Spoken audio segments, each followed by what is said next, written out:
لكن قل لي يا استاذ يا محمد. عبد الجواد وقف قلبي بالراحة. لا مؤاخذة يا استاذ محمد، عندي استفسار. استفسار ايه؟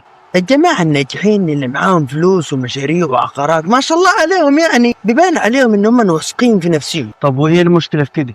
لا اصل بصراحة يا استاذ محمد انا بحس ان الثقة بتاعتهم دي مش حقيقية. امال ايه؟ غرور، بعد عنك يا استاذ محمد، غرور. غرور؟ طب وايه اللي مخليك تقول كده يا عبدو؟ اصل مش معقول يا استاذ محمد يكونوا كونوا الثقة دي كمان، هي مش شقة بيبنوها. اللي انا اعرفه ان الواحد بيتولد بالثقة دي. لا بالعكس يا عبد الجواد، الثقة دي بتتكون فعلا. بتتكون؟ يعني ايه؟ يعني انا لو مش واثق من نفسي ده شيء ممكن يتغير؟ طب كيف؟ لا، الأول صلي على النبي وجهز مشروبك وتعال أقول لك كيف.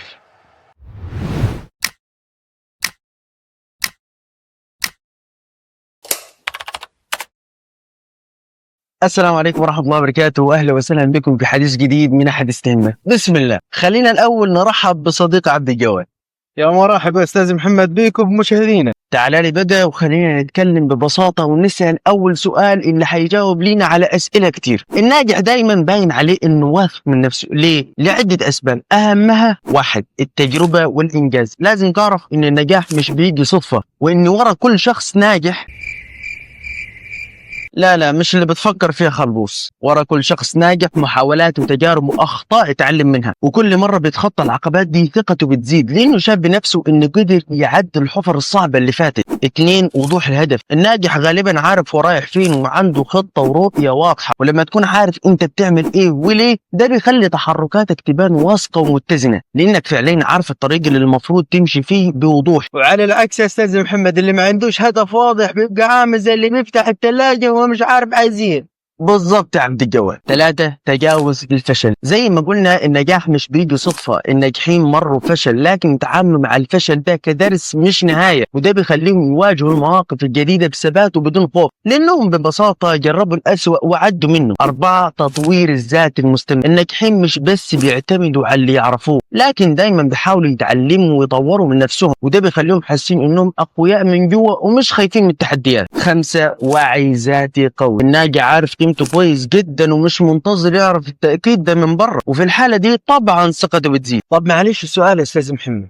قول يا عبد الجواد. انا بحس ان الناجحين ثقتهم دي مش حقيقية، دي غرور. ممتاز جدا. إجابة السؤال ده في إننا نعرف في أول الفرق بين الثقة الحقيقية والغرور. الواصل عارف قدراته كويس جدا وعارف نقاط قوته وضعفه، أما المغرور غالبا ما عندوش قدرات بيحاول يثبت إن عنده قدرات مش موجودة عند حد. فوق ده كله شايف نفسه دايما أحسن من الكل. الشخص الواثق مش محتاج يثبت نفسه قدام الناس طول الوقت وبيقبل النقد وبيتعلم منه، لكن صاحبنا المغرور دايما بيتكلم عن إنجازاته لو موجودة أصلا وبيرفض النقد وبيعتبره تقليل منه. الواثق بيتعامل بتواضع وبيساعد غيره لانه مش حاسس انه مهدد، اما اخونا المغرور ممكن يقلل من الناس علشان يرفع من نفسه. وخد مثال، واحد اشتغل على نفسه سنين فبيجي شاطر في مجاله وبيتكلم بالثقه لانه فاهم هو بيقول ايه بس ما بيقللش من حد، ده كده شخص واثق من نفسه. اما اللي بيحاول يبين انه فاهم في كل حاجه حتى لو ما عندوش خبره وبيتضايق لو حد خالفه او عدل عليه فده اسمه مغرور مش واثق. اعتقد كده الفرق وضح. طب معلش يا استاذ محمد، ازاي الثقة دي تتكون جوايا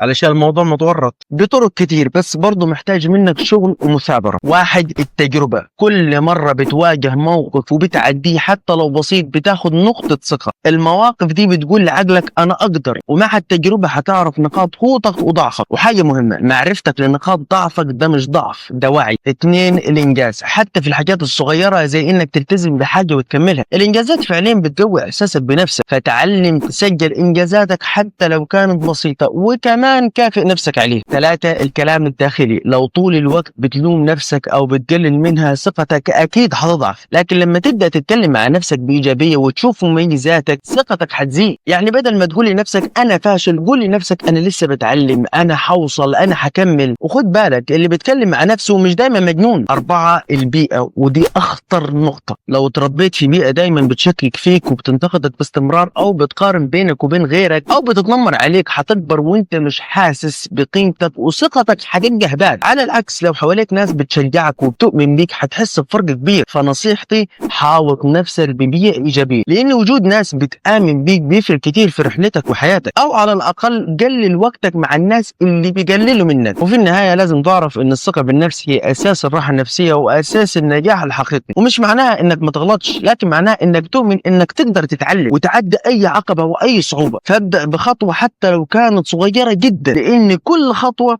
ليها معنى. والله الله يبارك لك يا أستاذ محمد. أنت كده واثق من نفسك يعني؟ أمال إيه؟ حاضر يا ملك الثقة. وإلى هنا سيداتي سادتي نكون قد وصلنا لنهاية حديثنا. فلو حسيت إن الكلام لمسك ما تنساش تنور باشتراكك وخذ لك جولة سريعة اللي فات واستعد للي جاي. وسيب لي في التعليقات لو حتدي نصيحة لحد لسه بدور على ثقته حتقول له إيه. أشوفك قريب في حديث جديد من حديث تهمك. دمتم في أمان الله والسلام عليكم.